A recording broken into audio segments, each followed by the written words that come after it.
ఉషోదయం ప్రేమించు కాపరి ఉష కిరణాలు ఉదయకాలపు వాక్య ధ్యానమునకు మిమ్మల్ని ఆహ్వానిస్తున్నాం. ప్రార్థన.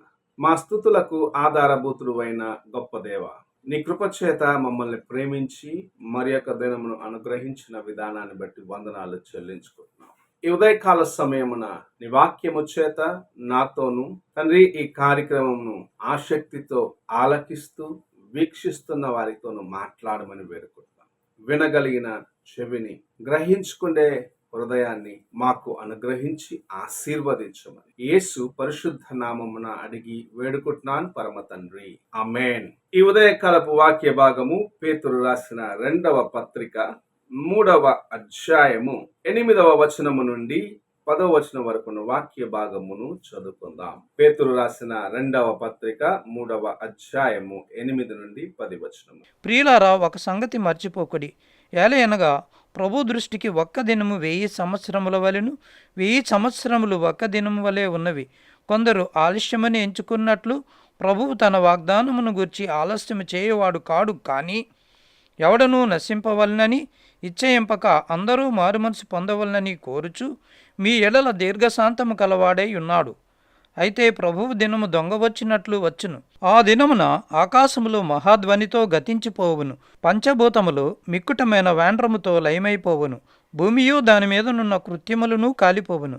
మనము చదివిన వాక్య భాగంలో యేసు ప్రభు యొక్క సహనమును గురించి, ఆయన యొక్క ఓర్పును గురించి, లేకుంటే ఆయన మన పట్ల కలిగి ఉన్న దీర్ఘ శాంతమును గురించి చూడగలము. నీవు నేను నశించి నరకానికి పోయేదానికి సిద్ధముగా ఉన్నా. మన పట్ల దేవుని యొక్క కృప, ఆయన దీర్ఘ శాంతము కలిగి ఉన్న దాన్ని బట్టి ఇంకను నీవు నేను నశించి నరకానికి పోలేదు. ఒక వ్యక్తి తన యొక్క కఠిన హృదయమును బట్టి పాపమును చేసి పాపమును దాచుకున్న దాన్ని బట్టి దేవుని యొక్క ఉగ్రతకు గురి అయితే ప్రభు ఆ వ్యక్తిని ప్రేమించి ఆ వ్యక్తి కోసము తన ప్రాణమును ఇచ్చిన దాన్ని బట్టి, ఇదిగో నేను నా యొక్క రక్తాన్ని కార్చి ఈ వ్యక్తిని విమోచించాలని ఆశించినాను, ఇంకా ఇతడు లోబడలేదని ఒక వ్యక్తి యొక్క కఠినమైన హృదయాన్ని చూస్తున్న ప్రభు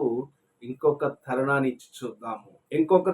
ఇచ్చి చూద్దాము, మారుతాడేమో, తన జీవితాన్ని మార్చుకుంటాడేమో, తాను జీవిస్తున్న విధానాన్ని మార్చుకుంటాడేమో అని ప్రతి దినము ఓపికతో ఆయన దీర్ఘ శాంతము కలిగిన వాడిగా ఎదురు చూస్తూ ఉన్నాడు. ఈ ఉదయకాల సమయమున దేవుని యొక్క ఆ కృపను నీవు నీ జీవితంలో ఉపయోగించుకుంటున్నావా అని పరీక్షించుకోవాల్సిన వ్యక్తిగా ఉన్నావు. ఆయన దీర్ఘ శాంతము కలిగి ఉన్నాడు. ఆయన నీపైన జాలి చూపిస్తున్నాడు, నీపైన తన దయను చూపిస్తున్నాడని నీవు ఎరిగి ఉండి కూడా ఇంకా దేవునికి ఇష్టము లేని కార్యముల చేత నింపబడి, దేవుని దుఃఖపరిచే కార్యముల చేత నింపబడి, దేవుని గాయపరిచే వ్యక్తిగా నీవు ఒకవేళ ఉన్నట్లయితే ప్రభు ఈ ఉదయకాల సమయమున నీతో మాట్లాడుచు ఉన్నాడు. నేను నిన్ను నిర్మూలము చేయటానికి ఎక్కువ సమయం అవ్వదు. అయితే నేను ప్రేమ కలిగిన వాడను, నేను జాలి కలిగిన వాడను.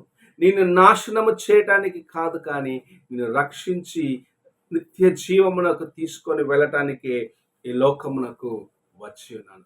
నీవు నమ్మకముగా లేకపోయినప్పటికీ నా ప్రేమ విశ్వసనీయము, నేను నమ్మదగిన వాడను, నేను మాటిచ్చి నెరవేర్చేవాడను అని ప్రభు మాట్లాడుచూ ఉన్నాడు. నీవు ఆయన మాట వింటున్నావు, గ్రహించుకుంటున్నావా? వినటము ఒక పక్కంటే గ్రహించుకున్న వారికి దేవుని యొక్క కార్యములు ప్రత్యక్షపడు. వారి యొక్క జీవితంలో ప్రభు కలిగిన ప్రణాళికను తెలుసుకొనగలరు.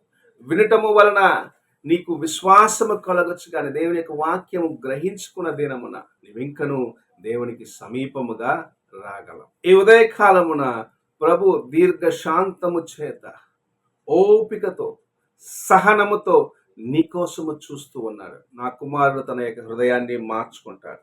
నా కుమారుడు తాను చేసిన బలహీనతలను ఒప్పుకొని విడిచిపెడతాడు. నా కుమారుడు నా యొద్దకు తిరిగి వస్తాడని చూస్తూ ఉన్నాడు. ఆయన ఎదురు చూస్తూ ఉన్న ఆ కార్యము చేయటానికి నీవు సిద్ధమా అని నీ హృదయాన్ని ఒక్కసారి పరీక్షించు. ఆదాము అవ్వలు పాపము చేసిన దినమునే వారిని శిక్షించినట్లయితే ఈ దినము మానవులైన మనము దేవుని యొక్క సన్నిధికి రావటానికి ఎంత మాత్రం ఆస్కారం ఉండేది కాదు.